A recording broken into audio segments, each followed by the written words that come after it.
Why is he here? Isolated in space on a round mass of matter live some several billion intelligent beings. Man. But what is his origin? Some say he evolved from the slime of the sea. Others that a god created an Adam and Eve and he was their descendant. Yet another speculates that he was brought here sometime in the distant past when the Earth was colonized by men from another dying planet. Despite the theories and speculations, the answer remains an unsolved mystery. As to where he is, that's easier. A planet some 8,000 miles in diameter, located in a remote portion of a galaxy, somewhere in infinite space. Why is he here? That, too, remains an unsolved mystery. Occupied by his daily affairs, he finds little time to contemplate such questions, except for those moments on a clear night when man pauses and looks to the star-filled heavens, and in his mind stirs an unanswered question. He searches his thoughts for an explanation, a key to the faint, forgotten memory of his past. And perhaps at that moment, somewhere else in the universe, on a distant planet similar to his own, somewhere on the other side of our galaxy, other intelligent beings wondered too, and set out in airships on an adventure through space to search for their answers. November 2nd, 1967. Two men are driving west of Loveland, Texas. The night is clear and still. Then around 11 p.m., they have an extraordinary experience.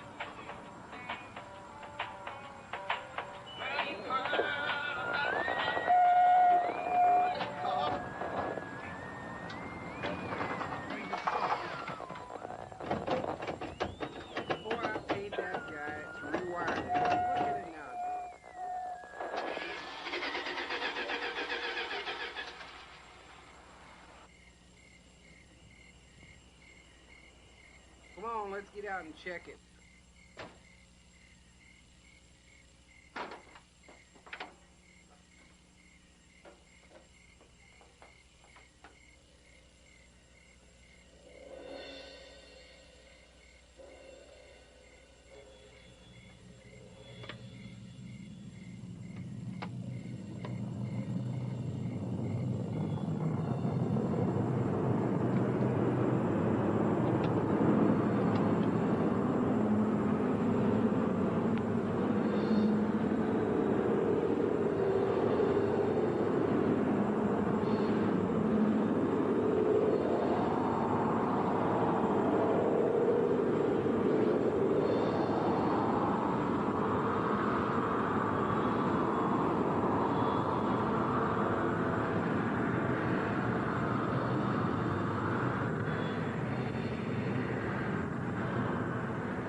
After the object disappears, their lights come back on.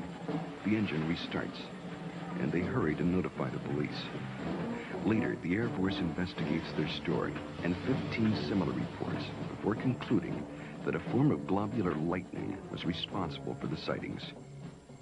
But there are many other possible explanations. What you're witnessing is based on fact. Some will find it fascinating. Some may find it frightening. But it is all true. With special thanks to NASA and the Department of Defense for their cooperation in our search for UFOs. It has begun.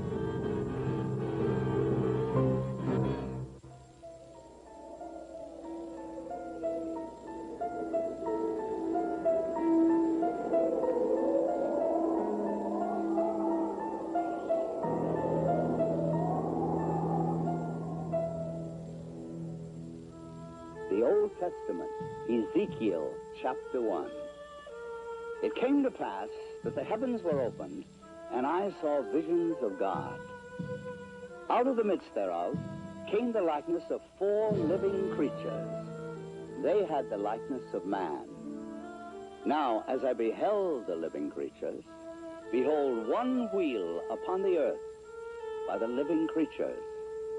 The appearance of the wheels in their work was like unto the color beryl, and their appearance in their work was, as it were, a wheel in the middle of a wheel. And when they went upon their four sides, and they turned not when they went. As for their rings, they were so high, they were dreadful, and their rings were full of eyes, round about them four. And when the living creatures were, the wheels went by them. And when the living creatures were lifted up from the earth, the wheels lifted up. This account took place some 500 years before Christ.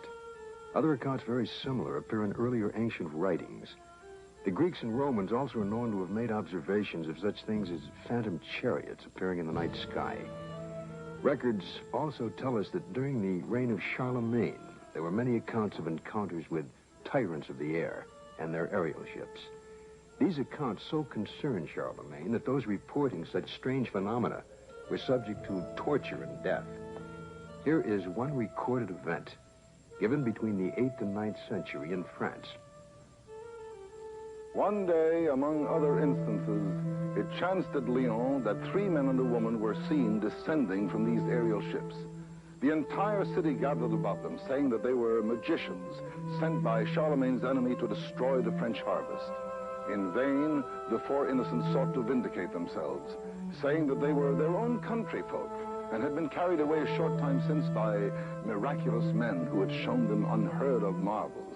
Luckily, the Bishop of Lyon pronounced the incident as false, saying it was not true these men had fallen from the sky, and what the townfolk said they had seen there was impossible. The people believed what their good bishop said rather than their own eyes, and set at liberty the 4 ambassadors from the ship. The date was November 12th, the year 1887. The time was near midnight aboard the sailing ship Siberian, when it was reported that several people aboard ship witnessed a huge sphere of fire. It was observed arising out of the ocean. It rose to an altitude of 16 meters, then flew against the wind and came close to the ship, then dashed off toward the southeast. This sighting lasted a full 5 minutes. Within the years 1896 and 97, mysterious airships were reported all across the United States. In Oakland, California, a group of streetcar passengers reported a winged cigar that sent out a stream of bright light.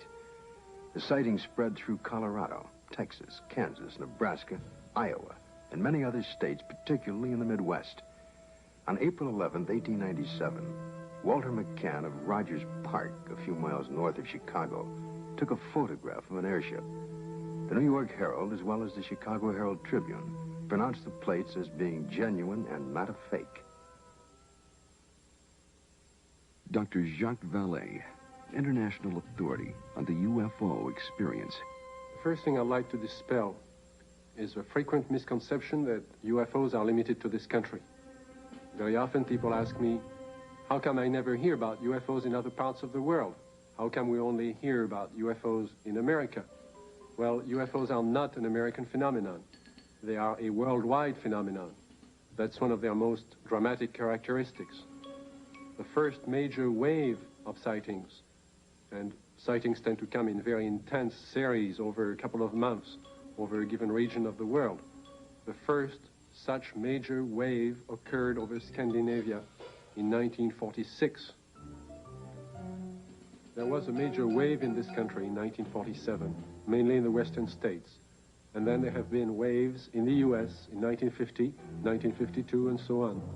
And there have been intense concentrations of sightings in Africa, in Latin America, in Mexico, in the Soviet Union, in the People's Republic of China, Australia, New Zealand, and on and on and on. I don't know of any single country that has not had a series of UFO sightings. May 1975, Manitoba, Canada. Unidentified flying objects have been reported over the small town of Carmen. The objects have been seen by many witnesses over a period of several weeks. May 13, 1975, cameraman Alan Carr of station CKY in Manitoba photographs 2 separate sightings over Carmen in front of 4 witnesses. The first sighting occurs at approximately 10:30 p.m. The object appears to be stationary just above the ground. Then, almost simultaneous, with a flash which appears in the sky, the object moves north at blinding speed. Only when the film is later analyzed in slow motion does Carr realize what he has captured photographically. Approximately an hour later, a second sighting occurs. The object appears over a group of trees and moves from left to right at an apparently low relative altitude to the horizon. Again, slow motion analysis provides a fascinating study of this unexplained event. On June 30th, 1973, Jean Bigot of the Astrophysical Institute flew over Chad aboard the Concorde, packed full of scientists and scientific apparatus. At 17,000 meters altitude, in the twilight of a total eclipse, Mr. Bigot photographed the horizon with his camera.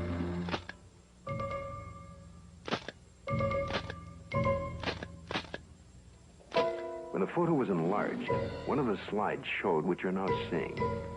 If you look closely at this photograph, it resembles exactly what has been cited by many Americans during 1973 and 74. Although NASA takes no official position as to the UFO phenomena and their probable explanation, nevertheless, there remains on the record several unexplainable sightings by Gemini, Apollo, and Skylab astronauts. The first sighting occurred during Gemini 4 in June of 1965. Astronaut Jim McDivitt suddenly spotted a cylindrical object with arms and antenna. And when seen against the day sky, it appeared white or silvery. The object then appeared to be moving toward the craft. Suddenly, they lost sight of it. During the sighting, the astronauts were able to take these photographs and movie films of the UFO. Gemini 5, later that year, after 3 days and 5 hours into their mission, were contacted by Houston Control Center, advising the astronauts that Houston had picked up and was tracking another object, which was pacing Gemini across the entire United States. They estimated the UFO between 2,000 to 10,000 yards from the craft, and as large as the Gemini craft itself. Because of the limitations of viewing area aboard their capsule, no visual contact was made. Radar continued to track the object until they passed the Ascension Islands in the Atlantic. It then disappeared. Gemini 10 crew, Collins and Young, picked up objects traveling together in orbit. A positive identification has to date not been made. This photo was taken during the Gemini 11 flight on the 18th revolution, 27 hours and 47 minutes after liftoff. September 13th, 1966. This UFO was tracked visually and recorded on film by the crew and is truly considered unidentified by the photo interpretation experts at NASA. Perhaps the strongest and most spectacular of all the sightings took place aboard Apollo 11 on its way to the moon for the first moon landing. The ship was 1 day out, on July 16, 1969, when they spotted an unusual object. It had a sizable dimension to it. At first, the crew thought it was the Saturn IV booster rocket and called Houston for confirmation. Houston informed them the booster in question was some 6,000 miles away. The object remains unknown.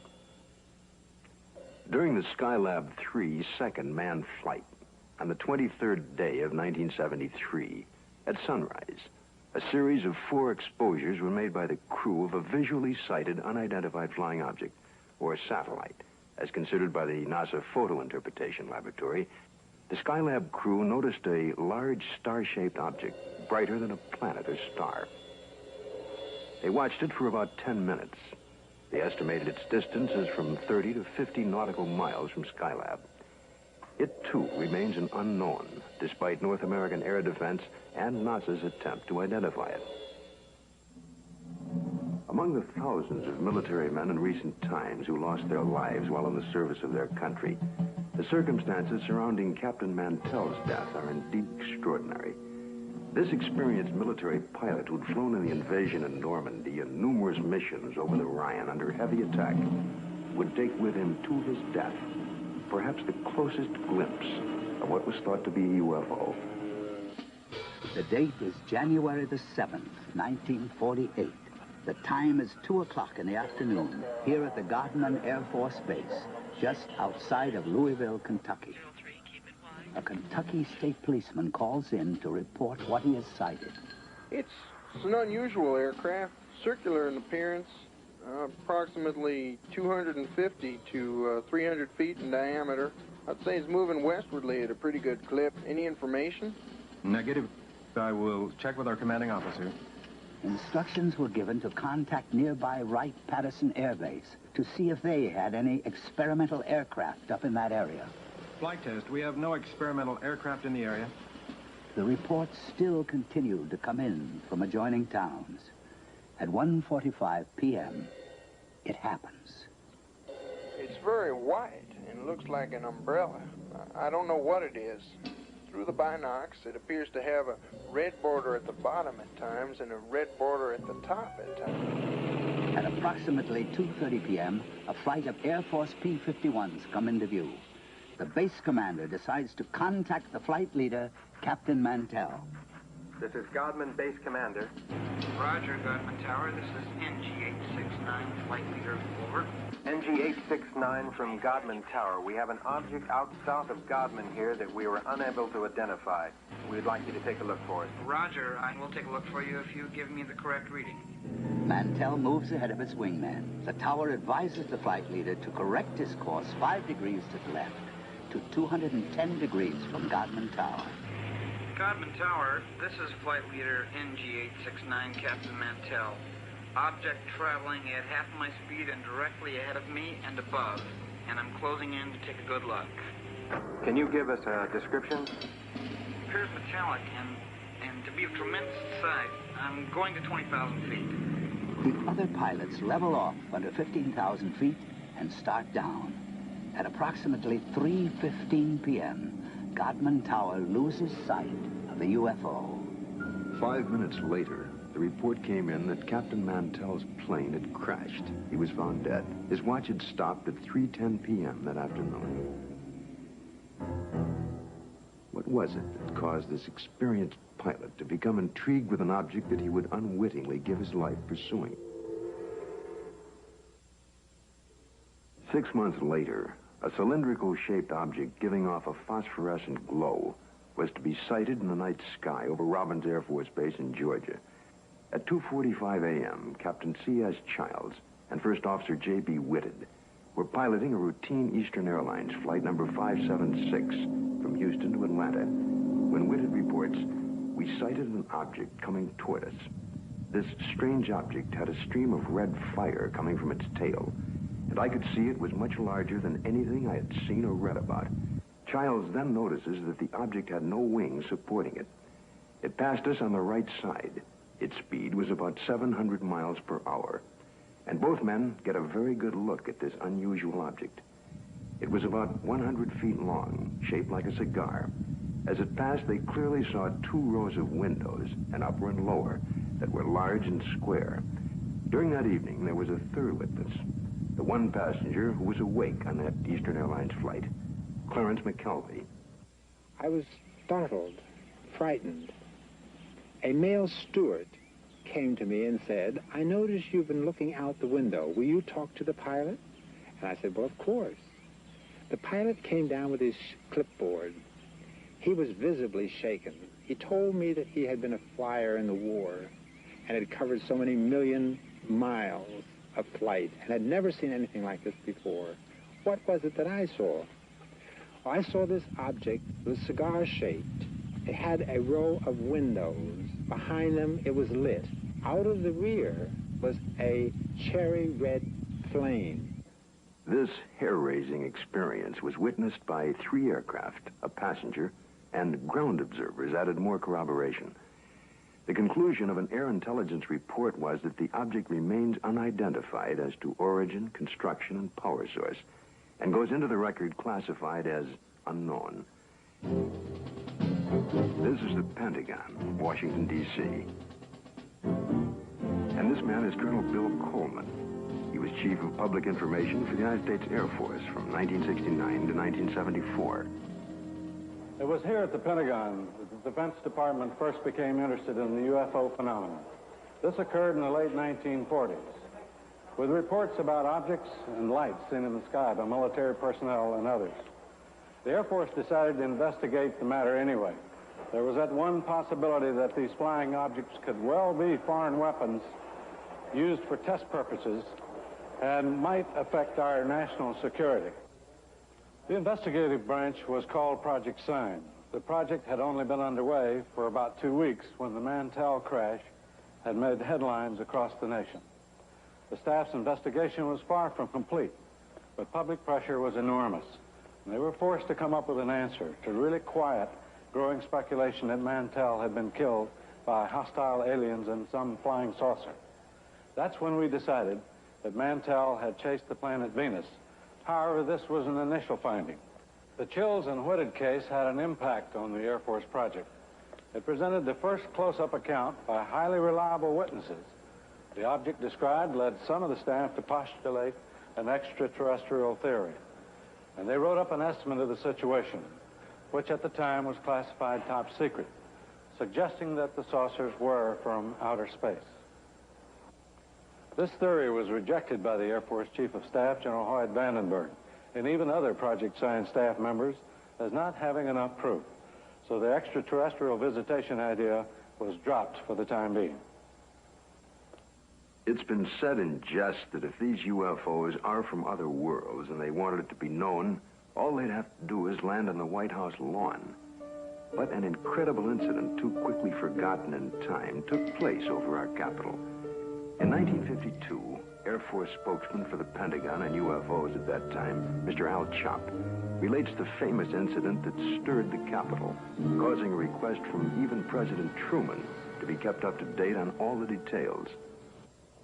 There were radar reports of unidentified flying objects over the nation's capital. We had 3 reports. One came from Andrews Air Force Base radar control room, and 2 from the radar controls at Washington National Airport. The first sightings consisted of a number of unidentified targets picked up on radar. Then a call was placed from National to the Andrews Air Force Base flight controllers. They were apparently tracking the same targets. Then Andrews reported a visual observation of 3 objects that were apparently in the same position as those indicated by our radar sets. The targets stayed on radar until about 12:30 a.m.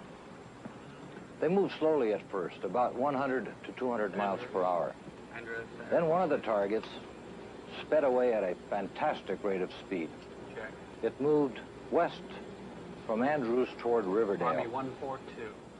The estimated speed was 7,300 miles per hour. At this time, in the tower, we had about 7 targets on the radar scope. These unidentified objects were flying all over the city. They even violated the restricted air corridors here over the White House and over the Capitol building. The phenomena wasn't to subside. The following Saturday night, July 26th, a repeat performance unsettles the Capitol again. I was awakened the following Saturday night around midnight by a telephone call to my home in Virginia.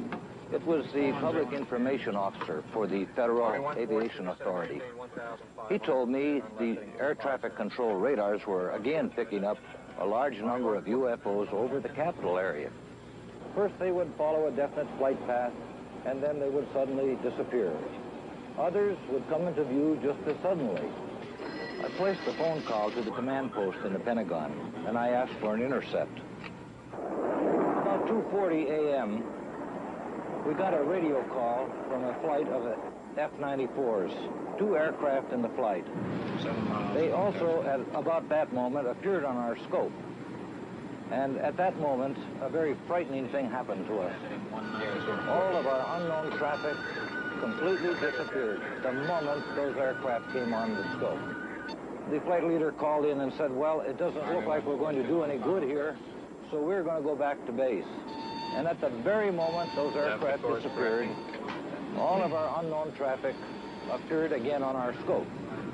And again, it was a very frightening experience. We called Andrews Air Force Base, and they reported exactly the same thing happened to their scope. At 10 a.m. on the morning after the sighting, General Landry, at the request of President Truman, called intelligence to find out what was happening over Washington. It was the largest and longest press conference held in the Pentagon since World War II. General Samford headed the conference and said that he was personally satisfied that the radar scope sightings were the result of temperature inversions, which are known and account for certain blips on radar. Although this was the conclusion of the Air Force investigations, interestingly enough, the actual report begins with this opening comment: a study of the various reports regarding the subject. Radar sightings do not allow a positive and final explanation to be made. The CIA now would enter the picture by convening a panel of top scientists to examine the UFO phenomena. The CIA's concern was that recent waves of sightings might constitute a threat to our national security. The thinking was that the enemy could exploit UFOs as a decoy in the preparation for an attack on the United States. 5 outstanding scientists and various Air Force and CIA representatives were to meet on Wednesday, January 14th, 1953. Among the panel members was one associate member who was destined to have more experience with the UFO phenomena than any other American scientist to date, Dr. J. Allen Hynek, astrophysicist and head of the astronomy department of Northwestern University. I was called into the meeting on Thursday. The panel members were seated around this table. It was a rather somber and impressive occasion, actually. I was a junior member, and I remember feeling considerably nervous and apprehensive about being in front of this powerhouse of scientists. But then for the past 4 years, I had been scientific advisor to the U.S. Air Force on this very problem. There were 2 films that were of particular interest to the panel at that time. One was a film taken by a Navy officer while on vacation in Utah, near Tremonton, Utah, and the other was a film taken in Great Falls, Montana, by the owner of the local baseball team. The Utah film had already been subjected to some 1,000 or so man-hours of analysis by the Navy's Photographic Interpretation Laboratory.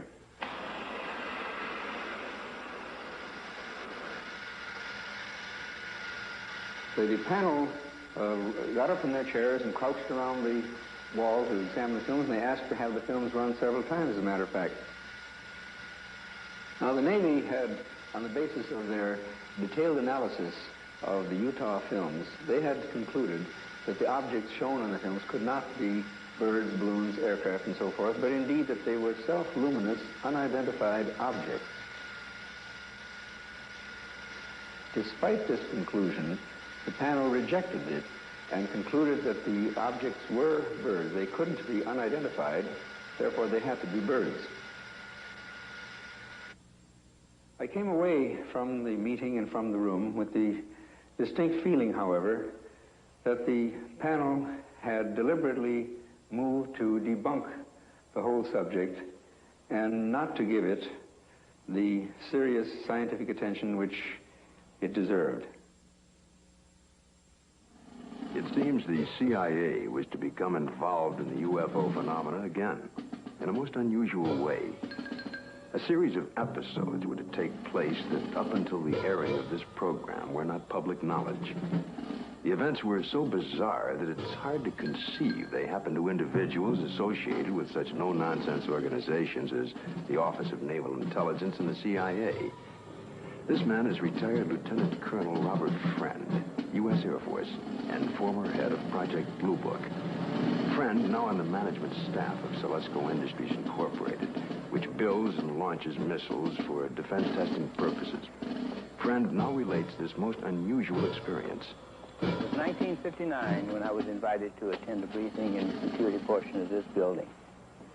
It seems a retired Rear Admiral had information about a woman in Upper Maine that purported to have established contact with extraterrestrial beings. 2 naval intelligence officers were sent to investigate. The naval officers met with the woman, and she went into a trance, supposedly to establish contact with the purported extraterrestrials. And then they asked her scientific and technical questions that a woman of her education could not possibly know the answers to. Yet, as the questions were put to her, she was able to answer easily with seeming telepathic help from these purported extraterrestrials. According to the report, she indicated there was an organization, OEEV, which meant Universal Association of Planets, and that organization had a project, UNZA, meaning Earth, which was being conducted. Then an unexpected turn took place. One of the naval officers was informed by the woman that they, the extraterrestrials, were willing to answer questions directly through him, a naval commander and intelligence officer with no prior experience in telepathic communication. He took over and attempted to write down the answers to questions put to him by his fellow naval officer. The word traveled back quickly to Washington officials and the very skeptical CIA. Nevertheless, there was no reason to totally disbelieve the report of this highly respected Navy commander. Questions were put to him, such as, do you favor the government, religious group, or race? And would there be a third world war? The answer to both was no. The group then asked if they could see a spaceship, and the commander, still in a trance, told them to go to the window and they would have proof. The group moved to the window where they supposedly observed a UFO. I was told that a call was made for radar confirmation. The reply came back that that particular quadrant of the area was blanked out on radar at the time. After being briefed on all of the details, I asked the commander if he would attempt to contact me. He sat for several minutes and then appeared in a deep trance with his Adam's apple moving up and down rapidly. Questions were put to him, and he answered them by printing in rather large letters using rapid but jerky motions. It wasn't at all like his natural hand. During the course of the questioning, we learned the names of some of the so-called extraterrestrials. One was Krill, C-R-L-L-L. Another, Alomar, A-L-O-M-A-R. And another, Alpha, A-F-F-A, purportedly from the planet Uranus. A case that just as well could have been written by a very imaginative science fiction writer. But here in my hand is the actual account of the incident by one of the agents present at that time. The names of 7 men present are listed here. Because of the unusual nature of the incident and at their request, their names will remain confidential. Another reason for control of the Blue Book files was to protect the names of witnesses. To help satisfy public demand, periodic summary releases were made. We had no proof that we were indeed being visited by extraterrestrial vehicles under intelligent control. However, we couldn't prove that there weren't spaceships either. It created a dilemma for the Air Force. In 1966, an important incident takes place in Michigan. It creates enough of an uproar that President Gerald Ford would at that time call for a congressional hearing on UFOs. Here are excerpts from Ford's actual letter to the House Armed Services Committee. The Air Force sent a consultant, Dr. J. Allen Hynek, to investigate various reports, and he dismissed all of them as products of college student pranks, or swamp gas, or an impression created by the rising crescent moon and the planet Venus. I do not agree that all of these reports can be or should be so easily explained away. I am proposing that the Science and Astronautics Committee, or the Armed Services Committee of the House, schedule hearings on the subject of UFOs and invite testimony from both the executive branch of government and some persons who claim to have seen UFOs. I think we owe it to the people to establish credibility regarding UFOs. Sincerely, Gerald R. Ford, Member of Congress. Congress acts on Ford's letter and holds an open hearing under the chairmanship of L. Mendel Rivers of the House Armed Services Committee. Only 3 persons are invited to testify. The Secretary of the Air Force, Dr. J. Allen Hynek, and Project Blue Book head at the time, Colonel Hector Quintanilla. Hector Quintanilla relates the events and reports of the unusual sighting that led up to the congressional hearing. There were 2 sightings, one at Hillsdale and the other one here at Dexter. Based upon the original reports from the Sheriff's Department, it all began at 8:35 p.m. on March 20th, when Frank Manor, who used to live over there, reported to the Sheriff's office that he had seen a strange object in the swamp over there. According to the police report, the police officer, in company with the complainant, proceeded along Territorial Road until they reached Brant Road, at which time they turned left, proceeded to the end of the road, secured their vehicle, got out of the automobile, proceeded along the cornfield, keeping the trees lined to their left. Then they crossed an open field to the creek. They crossed the creek and reached this point, which was their vantage point, and observed the object. Frank Manor described the object as brown in color, quilted, with a porthole in the center, sort of flat on the bottom, cone-shaped towards the top. Two small lights, one at each end, one glowing bluish green, the other one a brilliant red, with a glow at the bottom. Well, of course, by the time I arrived, the situation was so charged with emotion that it was impossible for me to do any really serious investigating. I had to fight my way through reporters to interview the witnesses. Other sightings were reported over the area, and a solution from Dr. Hynek and Major Quintanilla seemed in the offing. Well, the pressure was mounting for an official explanation. There were more than 60 newsmen jammed in at that news conference. I gave what I thought to be at that time the only scientific explanation possible for the faint lights in the swampy area. I made the statement that it could be swamp gas, and even though I went on to emphasize that I couldn't prove it in a court of law, that was the full explanation for these sightings. Well, the press picked up the phrase, swamp gas, and rushed off to the telephones, and I was to come into a great deal of criticism over it. What was the outcome of that congressional hearing? I believe the Air Force presented its site quite openly and completely. It seemed to satisfy the members of the committee. Now a remarkable observation is to be recorded. If the facts are correct, the Air Force must now consider the possibility of beings related to UFOs. It happened in Socorro, New Mexico, here just outside of this quiet desert town. A state highway patrol officer, Lonnie Zamora, was on duty, as he had been for the past several years. A black Chevrolet was observed, speeding by the courthouse. Zamora put his highway patrol car into pursuit. Lonnie chased the car north on US 85. As he passed this hilly area, Zamora heard a roar and something caught his attention. 10 or 15 seconds pass. Lonnie then calls in to the sheriff's office. The time was about 5:45, I recall. And he said, support to 1044, an accident. And then he said, I'll be 10-6 out of the car, which meant that I was going to be investigating a possible accident. And I went up this road about a half a mile, and then I stopped my car and got out and looked out, and I could see a white looking object in the distance.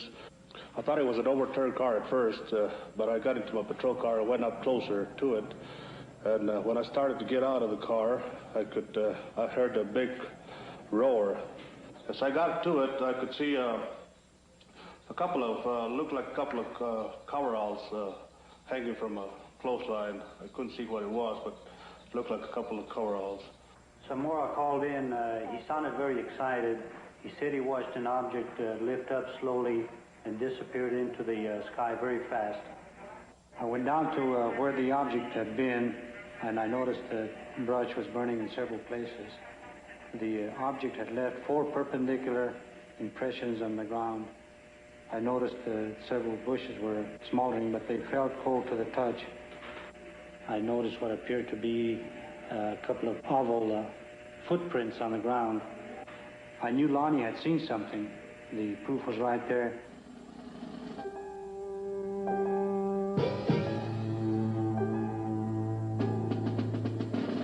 The incident was very interesting, to say the least. It seems to differ from practically all the earlier cases we investigated from one standpoint. The vehicle had left pod marks.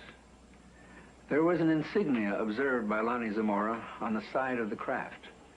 The insignia was unidentifiable, not American nor Russian. And last of all, the observation of these two people in some sort of suit. But what did the investigation turn up? What was the official Air Force estimation of the situation? We went over the case completely. We had soil samples tested at the Air Materials Laboratory. The burnt bushes were analyzed for propellant residue. We measured the distances between the pod marks. My first reaction was that it was a lunar test module from NASA or the Air Force. That seemed to be the only logical explanation. This was probably the best documented case in the Air Force files, and I checked it out everywhere, all the way up to the top, even to the White House command post, and nothing. According to the official status of the sighting of Lonnie Zamora, case carried as unidentified, pending additional data. April 19th, 1897, in Leroy, Kansas, a farmer named Alexander Hamilton, his son, and a farmhand are awakened by strange noises from the cattle pen.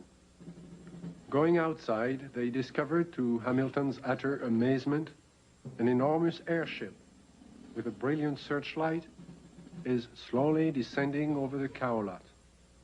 Fearfully, Hamilton moves closer and is startled to find that one of his cows has been caught by a red cable running down from the ship. The next day, after an extensive search, he discovers the cow's hide, legs, and head in a field miles away. This is one of the first recorded cattle mutilations connected with UFOs. The report could easily be dismissed as a tall tale if there were no others. But since then, thousands of bizarre animal mutilations have been discovered, not only in this country, but in Africa, Australia, Brazil, and many European countries, in fact, all over the world.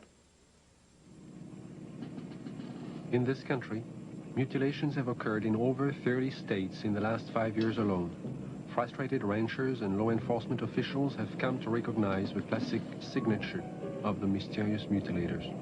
Often, in a remote area, a cow will be found dead, the sex organs removed, and the tongue, an ear, and an eye all surgically cut out. The body, more often than not, has been drained of blood, though no blood has been found on the ground. In fact, there are no tracks or prints of any kind near the body. And yet, amazingly enough, there is no evidence of a struggle. One of the first states to be hit by the mutilations was Colorado. Reporter Bill Jackson of the Serling Advocate covered the story from the very beginning. A classic mutilation, or say 90 to 95% of the mutilations will be almost identical. Some part of the face will be gone, exposing nothing but, you know, the jawbone. An eye will be taken, the tongue will be cut out, and an ear will be taken. The rectal area of the animal will be what appears to be bored out. The reproductive organs will be removed. In the case of a cow, the udder will either be entirely removed or parts of it will be removed. Usually, in probably 90 or 95% of the cases, there will be no blood whatsoever in the animal. And there will be no traces of blood on the ground where it fell or where it was mutilated. All you've got is the carcass, and you've got no idea why it died, or how it died, or how it was mutilated. It all began in 1975. It was a bizarre time. Nobody had ever seen anything like this before. Not only did we have the mutilated dead animals on the prairie, but we also started getting the lights in the sky at night. Along that time, there were many theories that were being developed on why this was being done. The satanic cults were being blamed, dope smugglers, UFOs, a government experiment of some kind. As time went on, the situation became so widespread that people realized it couldn't be the occult or the dope smugglers, which left us two possibilities. Number one, it was being done by a government, let's say. Or number two, it was being done by UFOs. As more and more cases were reported, the Colorado Bureau of Investigation was called in. Well, our position is basically one where predators, at least our investigation determined that predators were responsible for probably 99% of the reports of mutilations. As I said, there were 203 separate reports received from this agency. But of the 203, we only received 45 tissue samples to conduct microscopic analysis on. Of the 45 tissue samples, we found that only 2 of those 45 had actually been mutilated with a sharp instrument. When they first started, they would send samples of these animals to the CBI, to Fort Collins, to try and determine what was the cause of their death, what was mutilating them. And 9 times out of 10 or more, the report would come back that were being caused by predators. Now, these ranchers and the sheriffs in these rural areas have been around cattle all their lives. They've been around coyotes all their lives. And they knew that this just wasn't possible. A coyote would not do that. Predators, when they come in and start to eat, now I'm talking about 4-legged predators. They'll come in and they'll bite, and then they'll pull and they'll tear.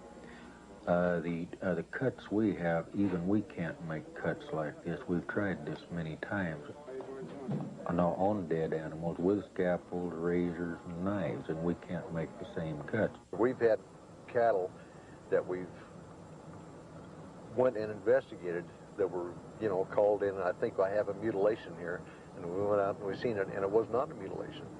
And these are not the ones that's reported. The ones that we classed as a classic type mutilation are actually mutilations, and they're not predators. Animals, wild animals, predators, coyotes, won't approach these carcasses. But in the case of an animal being mutilated in the wintertime, there's possibly something about the cold weather that may mask whatever it is that keeps predators away, and that will be the exception to the rule. Is this animal here, is any pretty much like the other ones you had that was mutilated? Yeah. How old a cow is this, Don? 8 years old, according to the way I looked at her teeth, 8 or 9. I know definitely it wasn't animals. We took out the whole works there.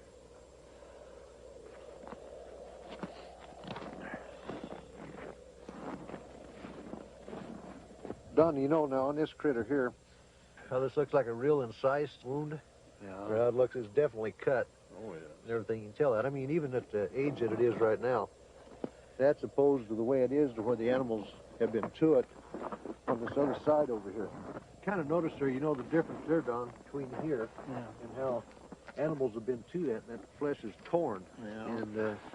And it's not a real incise, but yet when we seen this animal the other day, now these were all incise, good clean cuts on it. Definitely.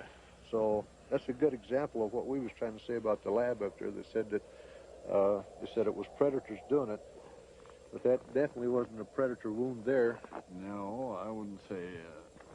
Well, it looks like they went clear from the navel here, clear back in underneath here, and took the whole bag and out of the whole works out, and they cored down into the rectum, the whole rectal area. It looks like it got back into some of the reproductive organs back in there.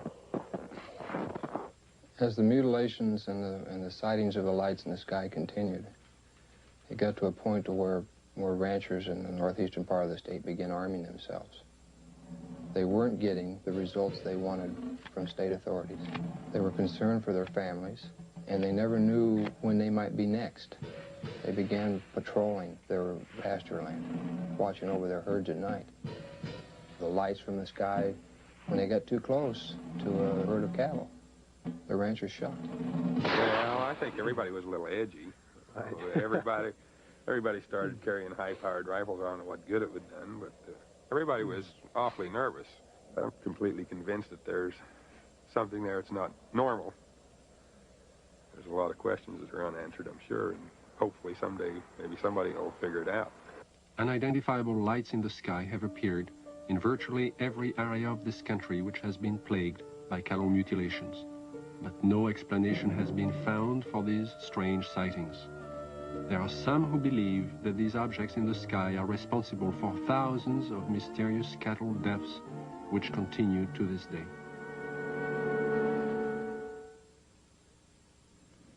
Though state and local officials have stated their views about the mutilation mystery, surprisingly few veterinarians will speak publicly about the situation. This man is an exception. Dr. William Fitzgerald runs an animal clinic in Durango, Colorado. Because of his expertise in the field of veterinary medicine, he was asked by the sheriff's office to perform an autopsy on a mutilated cow found in a remote area of state-owned forest. This particular animal had been largely exsanguinated. The anus and about the first 4 inches of the rectum had been removed. The preputial skin and the last 2 or 3 inches of the penis had been severed flush with the body wall. The left eye had been removed, and the last 1/3 of the tongue had been cut. A portion of the lips on the left side of the animal were also sawed off, presumably to gain access to the tongue, but this makes no sense because that portion of the tongue could have been easily pulled out and cut off without that, so I don't understand that point. Reports I have heard, some that I have read subsequent to this time, indicate that people have seen mutilations that they attributed to predators. And if this was a predator, he had 2 feet and a 6-inch knife, because it was a very sharp single cut in most instances. And although not the world's leading expert, I work with knives frequently. I know what they do. I know the marks they leave. Exsanguination, the removal of blood from an animal, has been a predominant trademark of the mutilators. Few officials have found an answer to the technique used in this procedure. Dr. Fitzgerald describes what he thinks is the method. If a large bore needle is placed in the animal's jugular vein while the animal is sedated, under anesthesia, or awake if you like, somehow restrained, however, the animal's heart will function as a pump and will pump out very nearly all of its blood through that needle. As the animal's blood supply begins to diminish, a natural physiological mechanism takes over and sequesters or draws what remaining blood is left into the internal organs in the center to supply the vital organs, the liver, the heart, the brain. And it will leave the peripheral area, the skin, all of the non-vital centers, largely bloodless.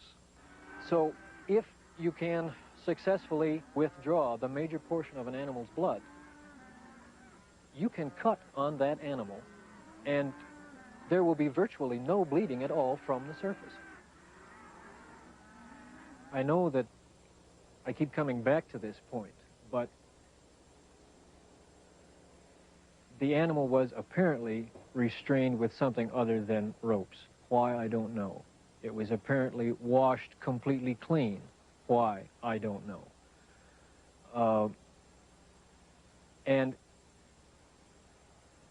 it was in a very remote area. Perhaps these things tie together. Perhaps whoever, whatever, performed this didn't want to be observed. I think one of my initial feelings was that somebody certainly went to an awful lot of trouble to get back into a remote area where I don't believe you'd casually know there were even cattle to do all of this.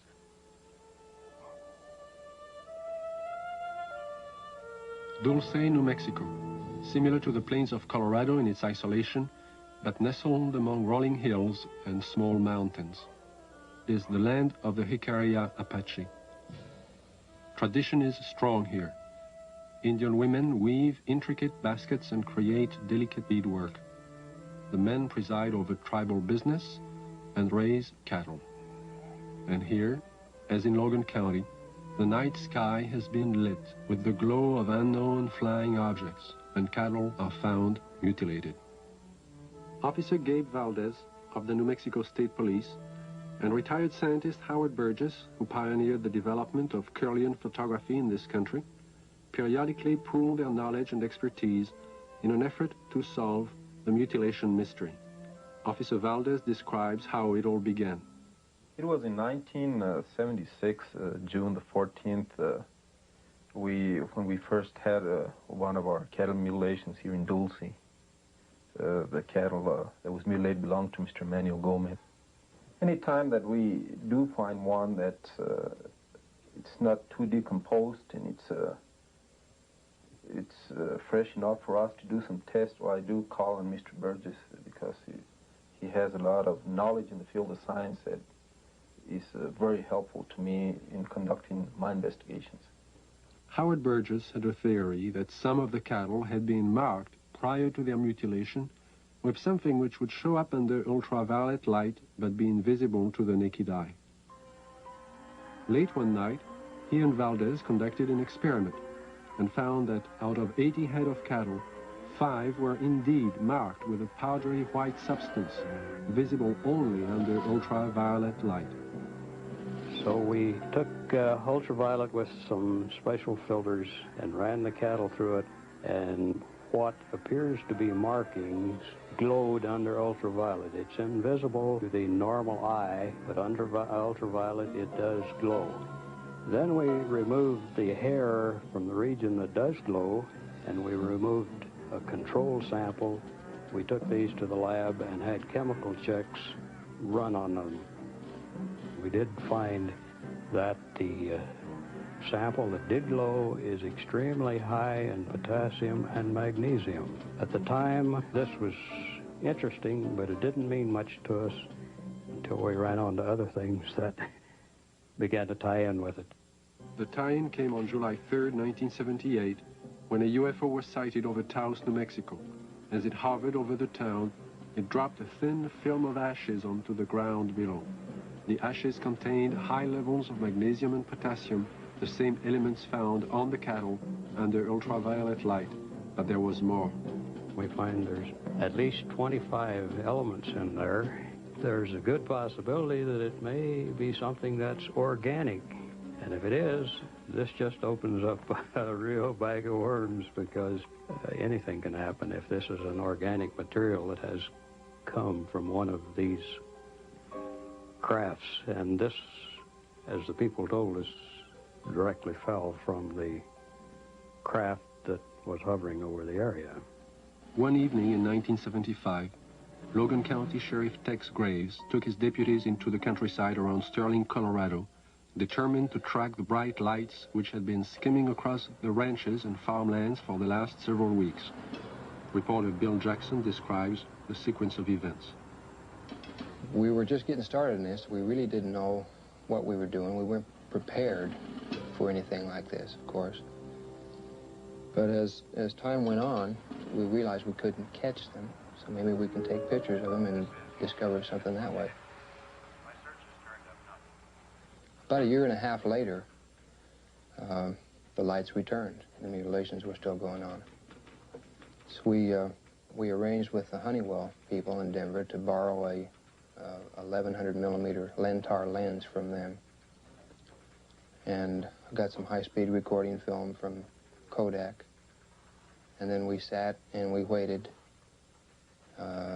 hoping that the lights would come back and we'd have a chance. And finally that chance came. It was a stationary object that we saw for approximately 30 to 45 minutes, and the resulting shots were interesting, to say the least.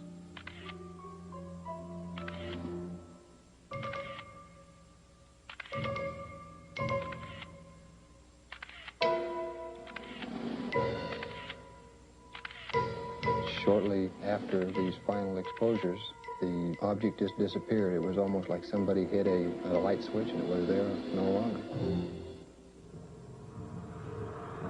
What are these unidentifiable lights?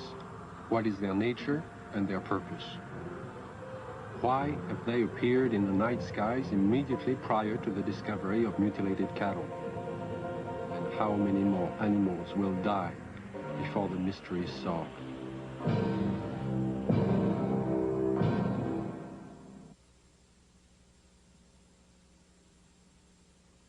1974, I received a call from a woman who had a strange story to tell. One night, as she and 3 friends were returning to Los Angeles from Lompoc, California, they encountered an unidentified light in the sky.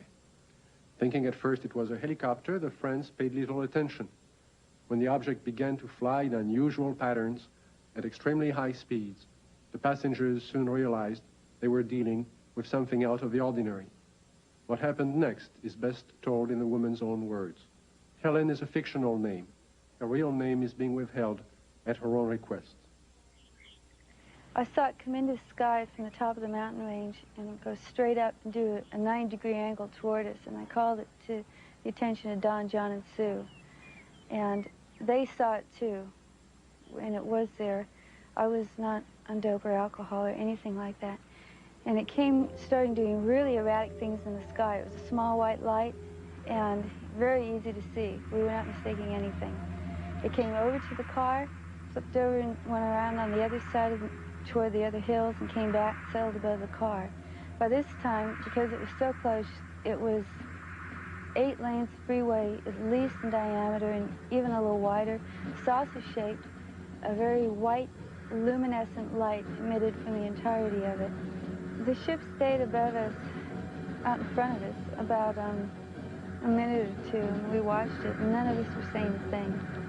And we just kept driving, and it kept staying in front of us. And then out of the perimeter of it, closest to us, came 4 white beams of light, very much like funnel-shaped, smaller at the perimeter, and they descended upon us and came around each one of our bodies. And out of each one of our bodies, we started to float into that beam of light. The best description would be molecularly being dispersed. And when I looked over at Don and Sue and John, their bodies, their legs and their bottoms are still on the car seat, and their heads and their shoulders and their chest molecules were going through the roof of the car, along with mine. We didn't lose consciousness while this happened. We were completely conscious of going through the roof. And the bottom molecules of our body were coming through too, and we were about 3.5 or 4 feet outside the car, going toward the ship, and we hit an energy field, a strong one, and remembered nothing. Next thing I did remember, we were coming back, the same process, going back into the car. It wasn't until several years later that Helen realized she had experienced more than she remembered. Mental images, which she couldn't explain, caused her to visit a specialist who put her through a memory regression. In this relaxed state, Helen recalled the evening in question and described in detail the experience of being taken aboard the UFO. I came to, and standing in front of me was a very tall man with whitish hair, kind of bronze, beautifully tan type of skin. And he had a long type of robish gown on, and he was looking at me, and very, very friendly. And he said he supposed I'd like to know what we were doing here. And I looked around, and I did want to know. There was a huge room that we were in that had a hallway off in front and a hallway off to the side. And they were round, curved hallways. The room was very light. Iridescent light radiated all over, but you didn't see a light bulb anywhere. In fact, you didn't see hardly anything except for the swivel chairs we were sitting in. And he proceeded to help me up. And when we walked together over to the screen in front of us, across the room, and he showed us some information, pictures, and it was very cordial and very easy to talk with. The man spoke to me in English, but concurrent with everything he said was a great deal of telepathic communication, and it was completely peaceful feeling. It all made sense. He showed us a screen with many images on it that clarified some of the things he was saying. He also said that he'd been around with the other people there for thousands of years, and that they had been picking up people and giving information to people for the use of putting it into this world, into this society, to bring about a lot of better changes. And the interesting thing was that there are some people, he indicated, who we know and read about, who were given information by him. This is what he told me. And there was no fear. That's predominant, I think, in everything. from this large room where we first came on, the man led me down into a couple other rooms. And the one that's very interesting was more or less in the center of this ship, and it was a room full of dials and full of men dressed in more form-fitting clothes, whereas the one who met me had a type of ambassadorial robes on. And these guys had more like turtlenecks and Levi's. They were still white, soft, iridescent, and very comfortable looking. And they were working. There was plenty of dials, and there was lots of screens, types of scopes there, and they were doing things very involved. None of them paid any attention to us. They kept their work. After he had taken me to these rooms, we were walking again down the hall to go back to the car.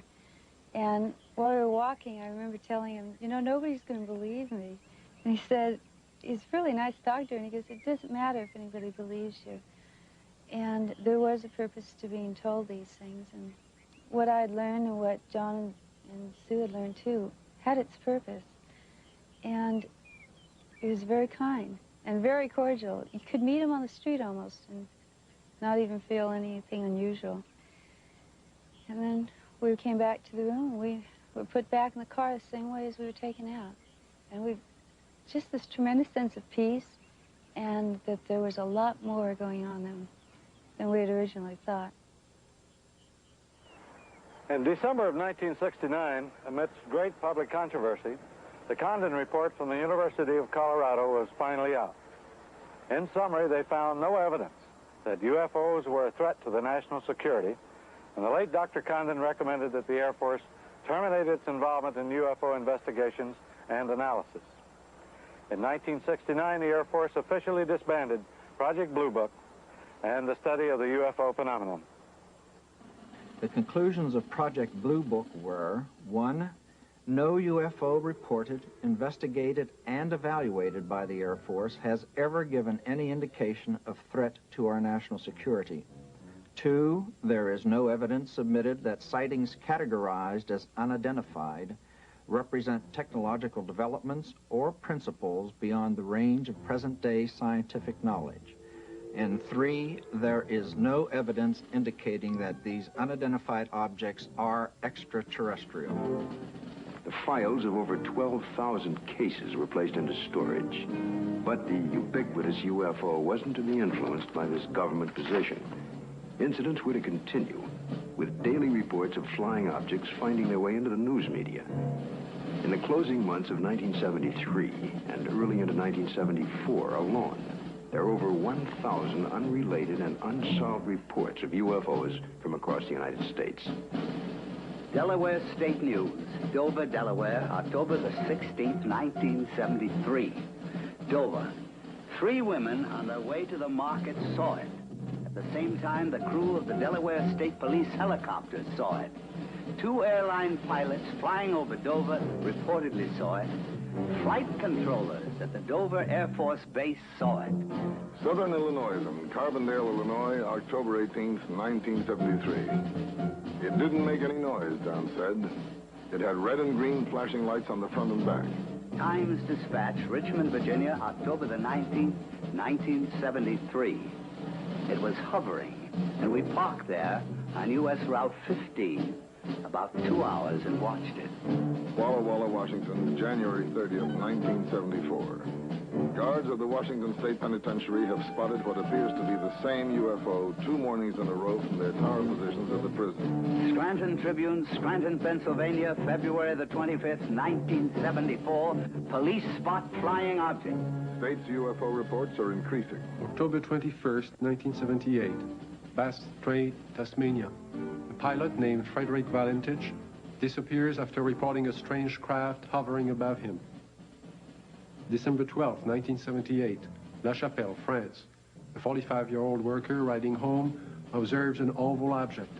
Together with another witness, he sees the craft hover above them.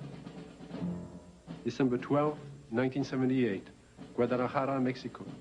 2 luminous saucer-shaped objects are reported by residents, then by a police officer. December 16, 1978, Palermo, Italy. A bank clerk spots a disc of light and alerts the police, who take several photographs.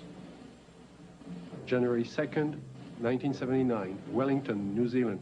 A veteran pilot and a newsman filmed 7 objects. January 4th, 1979, Jerusalem. Police on duty see 3 mysterious objects at high altitude. January 5th, 1979, Johannesburg, South Africa. A woman and her son report seeing half a dozen occupants in front of a brightly colored craft on a lonely country road.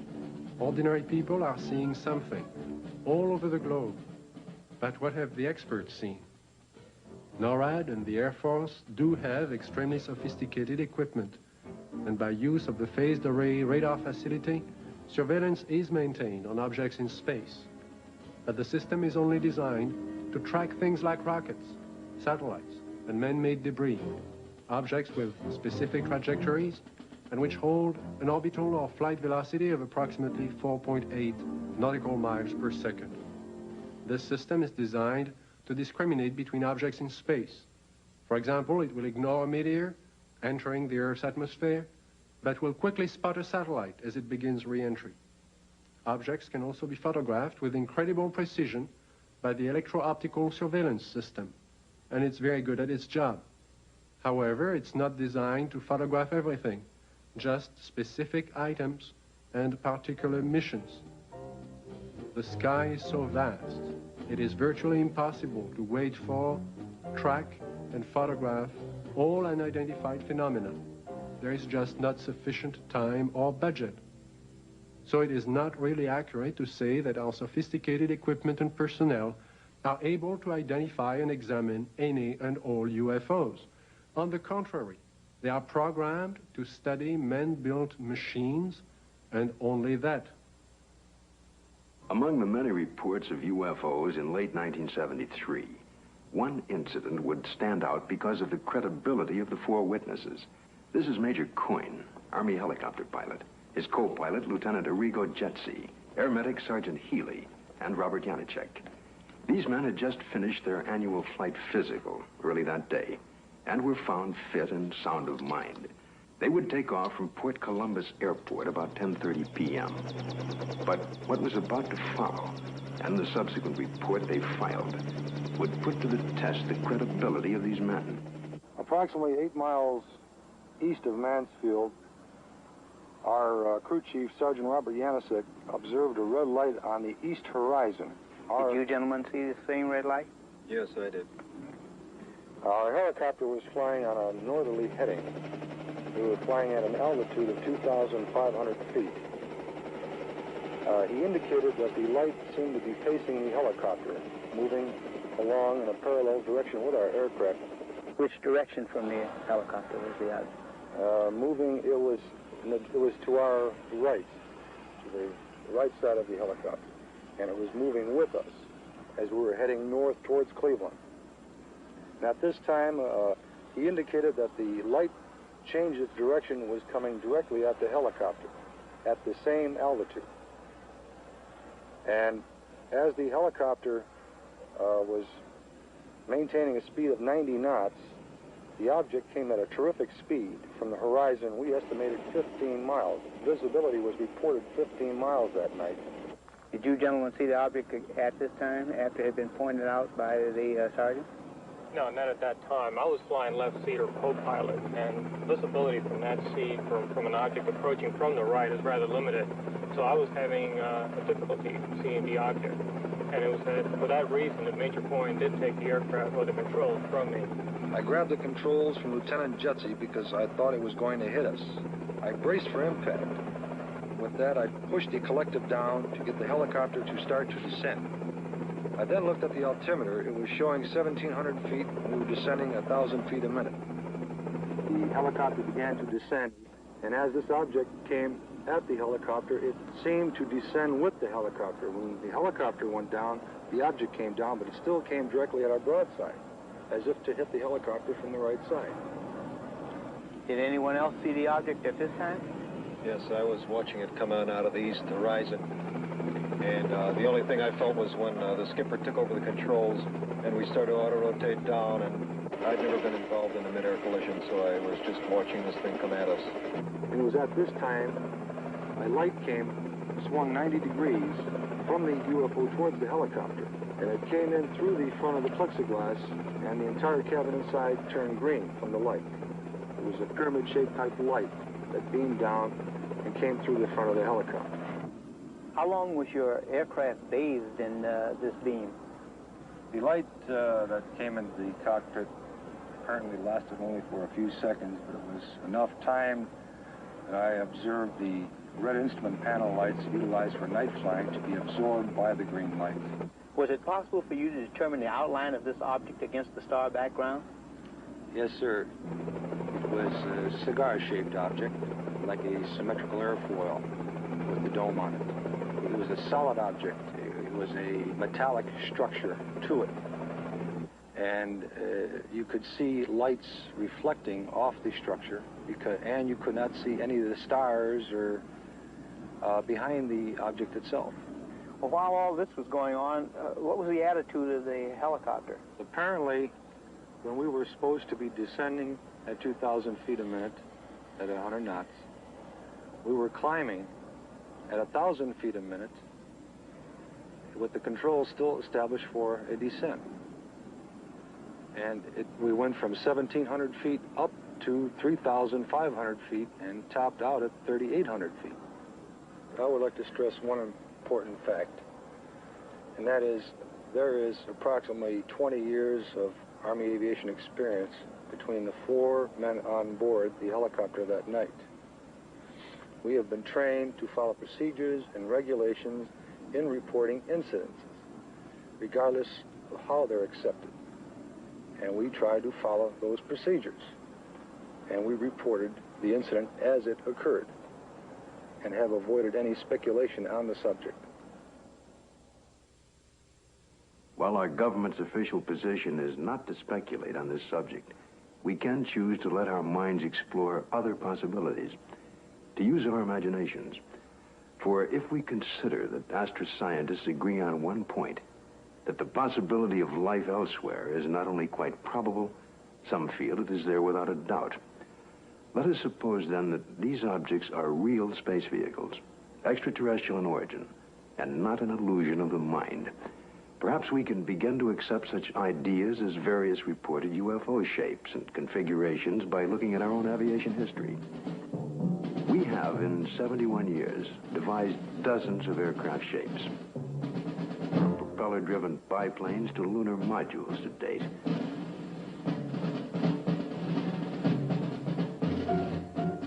And by projecting into the future, it's conceivable that our technology may lead us to similar developments.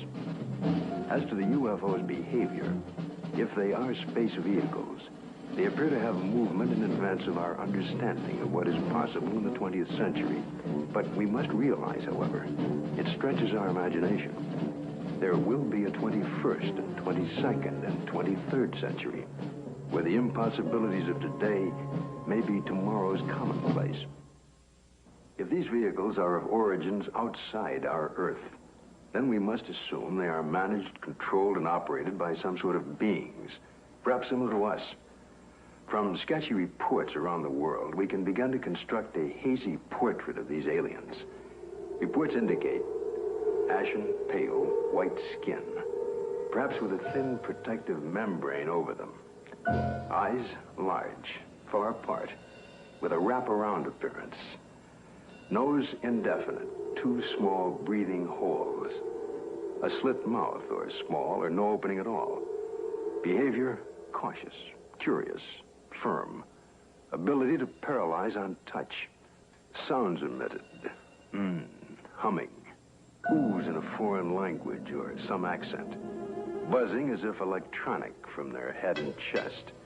Wearing head protection or overall body protection. We just might not be scientific and technically sophisticated to the extent that's necessary in order to recognize what is the real evidence in this, in what we have collected. I think we should also think of other possible hypotheses. Suppose there are such things as interlocking universes, where forms of matter which don't mesh with ours except under strange conditions. To assume that we're on the level of intelligence that would of necessity be visiting us, if they have the ability to come here, there may be no common bridge of understanding. There may be attempts at communication and we don't recognize it as communication. We must always be aware of the fact that we may be testing the wrong hypothesis. As for instance, in the days when people talked about stones falling from heaven, that was testing the wrong hypothesis. Meteorites do exist. The phenomenon exists, but they're not stones that fall from heaven. They're stones that the Earth collides with when they're in orbit around the sun. It's arrogant, egocentric, egotistical for us to think that we are the highest intelligences in the universe. I think that's completely preposterous. As far as the extraterrestrial intelligence is concerned, I believe it's out there. We have not been able to come up with a logical explanation. At least our scientists have not.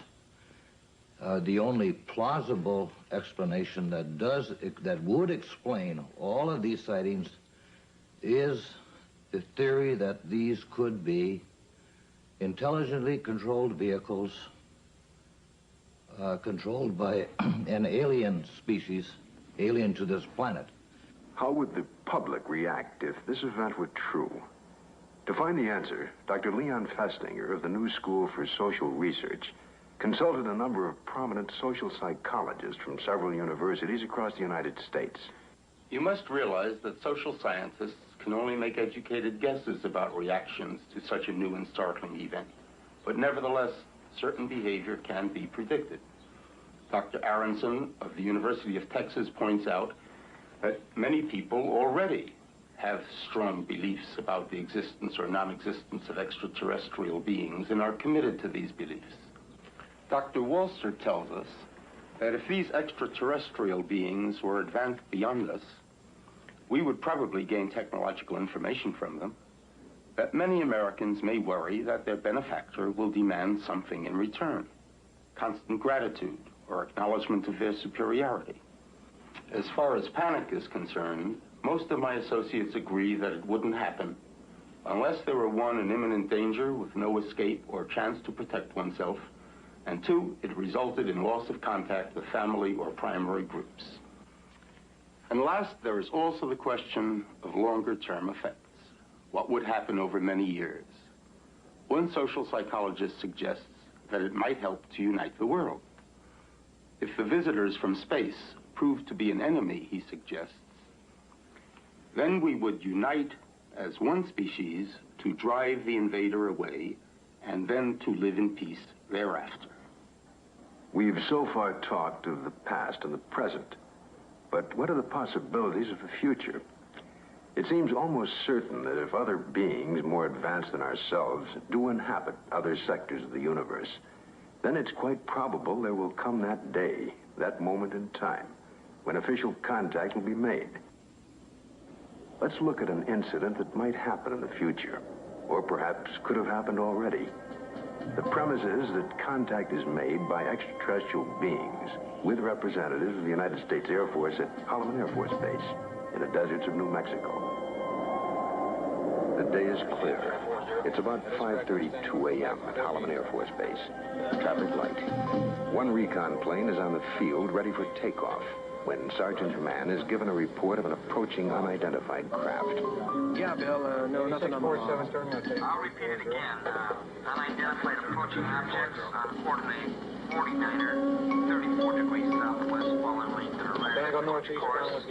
Probably a stray civilian, maybe. Keep me informed. I see him over there. Check with Edwards. Make contact with him, Bill. This is Hollywood Air Force Base Control Tower. Identify yourself. What's your tail number? You're encroaching on military airspace. Warning, identify yourself. You're in a restricted military air corridor. Call the base commander. Base commander's office, Sergeant Whitmore speaking. Yes? Yes, hold on.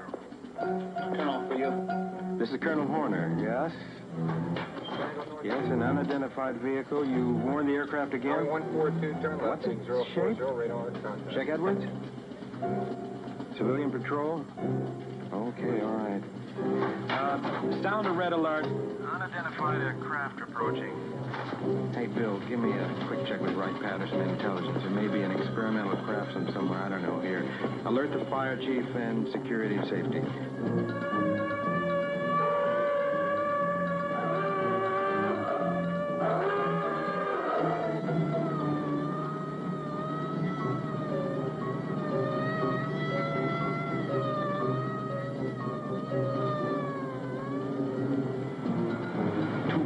Interceptors are dispatched to escort the unidentified crafts out of the area.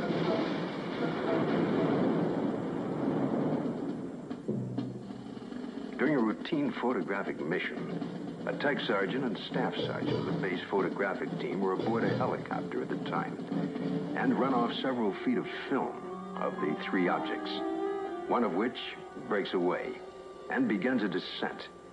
A second high-speed camera crew on the ground runs off approximately 600 feet. The cameras continue to roll as the extraordinary vehicle comes into view. It hovers, almost silently, about 10 feet off the ground for nearly a minute and yaws like a ship at anchor, then sets down on 3 extension pads. The commander and 2 officers, along with 2 base Air Force scientists, arrive and wait apprehensively. A panel slides open on the side of the craft. Stepping forward, 1, then 2, and a third, what appear to be men dressed in tight-fitting jumpsuits. Perhaps short by our standards, with an odd blue-gray complexion, eyes set far apart, a large pronounced nose. They wear a headpiece that resembles a rope-like design. The commander and the 2 scientists step forward to greet the visitors. Arrangements are made by some sort of communication, and the group quickly retires to an inner office in the King 1 area. Left behind stand a stunned group of military personnel. Who the visitors are, where they're from, and what they want is unknown.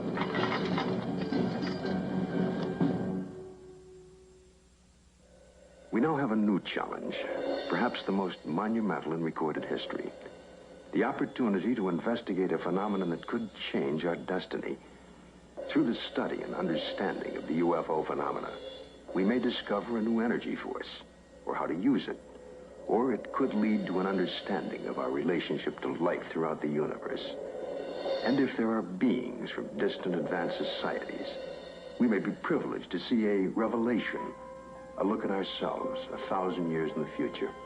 And perhaps at this very moment, located in another galaxy, somewhere in infinite space, other beings raise similar questions and discuss the possibilities of life outside their planet and talk about Earth as part of their plans for the near future.